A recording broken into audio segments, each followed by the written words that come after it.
আসসালামু আলাইকুম দর্শক। Mobster, mob gangster, mob gang leader এবং বাংলাদেশের নিকৃষ্টতর শাসনের বাদশাহ জনক ডক্টর মোহাম্মদ ইউনূস, তার শেষ খায়েশ পূর্ণ হয়নি। কোথায় পূর্ণ হয়নি আমি আপনাদেরকে বলবো। তার আগে এটুকু শুধু আমি আপনাদেরকে বলি, বাংলাদেশে এখন পর্যন্ত রাষ্ট্রপ্রধান যদি বলেন, সরকার প্রধান যদি বলেন, শেখ হাসিনা, বেগম খালেদা জিয়া, হোসেন মোহাম্মদ এরশাদ, জিয়াউর রহমান, বঙ্গবন্ধু শেখ মুজিবুর রহমান, যার কথাই বলেন না কেন আপনি, এই পাঁচজন মিলে তাদের শাসনামলে যদি দুর্নিয়ম, অনিয়ম, ভুল ত্রুটি থেকে থাকে, সবগুলো মিলায় যা হবে, ডক্টর ইউনূসের 18-19 মাসে তার চেয়ে কয়েক গুণ বেশি করে গেছে। এরকম ব্যক্তি স্বার্থ হাসিল করা কোন সরকার প্রধান বাংলাদেশের আগে কখনো দেয়নি। সে শুধু এসে তার নিজস্ব সমস্ত ব্যক্তি স্বার্থ হাসিল করে নিয়েছে। এই ইউনূস জাতীয় নির্বাচনের পরে, 12 ফেব্রুয়ারি নির্বাচনের পরে, যদি বিএনপি একটা চালে সামান্য ভুল করতো, আজকে ইউনূস বিদায় নিত কিনা এটা নিয়ে খুব জোরালো প্রশ্ন আছে। বিএনপি যদি সেই সংবিধান সংস্কার পরিষদে শপথ নিত যেটা জামাত নিয়েছে, তাহলে ইউনূস সুন্দর করে বলতো, এবার সংবিধান সংস্কার পরিষদের শপথ নিয়েছেন, 180 দিন সংবিধান সংস্কার করেন, তারপরে মন্ত্রী পরিষদ গঠন করেন, তার আগে হবে না। এর অসংখ্য ভুরি ভুরি প্রমাণ আছে। ডক্টর ইউনূস যে শেষ মুহূর্ত পর্যন্ত ক্ষমতা ছাড়তে চায়নি, তার উপদেষ্টাদেরকে লেলিয়ে দিয়ে সে নানানভাবে চেষ্টা করেছে ক্ষমতা ধরে রাখতে এবং এই নির্বাচনটা বানচাল করতে। সেই ইউনূসের শেষ খায়েশ পূর্ণ হলো না, তাকে তার যমুনার বাসভবন ছাড়তে হয়েছে। এই যমুনা সে ছাড়তে চায়নি। সে 20, 30, 50 বছর আরো বেঁচে থাকবে। 86 বছরের বুড্ডা পুরা এই সিন্দাবাদের ভূত বাংলাদেশের উপরে চেপে ধরা।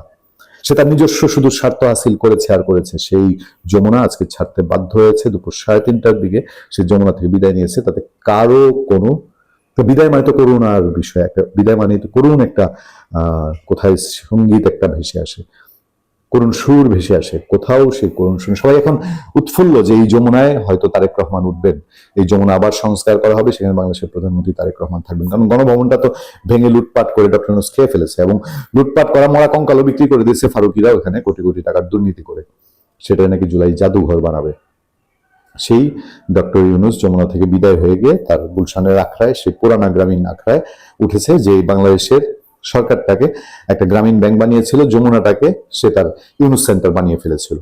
সেই ইউনূস সেন্টার এখন স্থানান্তরিত হয়েছে। তবে তারা কি করে, এই যাওয়াই কি তার শেষ যাওয়া, নাকি আরো যাওয়ার আগ্রহ আছে 86 বছরের বুড্ডার?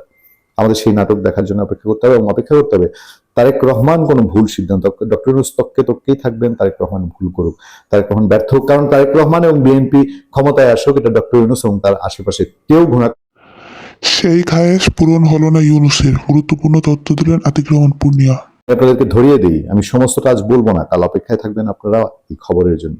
এই যে ডক্টর ইউনূসের চক্রান্ত, গণভোট এবং জুলাই সনদ, এর মুখে ছাই পড়তে যাচ্ছে। একটা গুরুত্বপূর্ণ ঘটনা ঘটছে আজকে। আমি 1 মার্চ এই দিনের প্রথম প্রহরে যে আলোচনা করছি তাতেই শুধু আপনাদেরকে হিন্স দিয়ে রাখলাম, আপনারা অপেক্ষায় থাকেন। 1 মার্চ বাংলাদেশের ইতিহাসে, বাংলাদেশকে রক্ষার জন্য, সেই গণভোট এবং জুলাই সনদ চক্রান্ত রুখে দেওয়ার জন্য একটি বড় উদ্যোগ হয়তো জাতির সামনে আসবে এবং সেই উদ্যোগ যথাযথ জায়গা থেকে হবে, সরকার করার দরকার নেই। যথাযথ জায়গা থেকেই সেই উদ্যোগ বাস্তবায়ন হবে বলেই আমরা বিশ্বস্ত সূত্রে জানতে পেরেছি। নিশ্চয়ই সেই ঘটনা ঘটার পরে আমরা আপনাদের সামনে আসবো। ভালো থাকবেন, সুস্থ থাকবেন। আপনার সাথে আমি আতিক রহমান পূর্ণিয়া।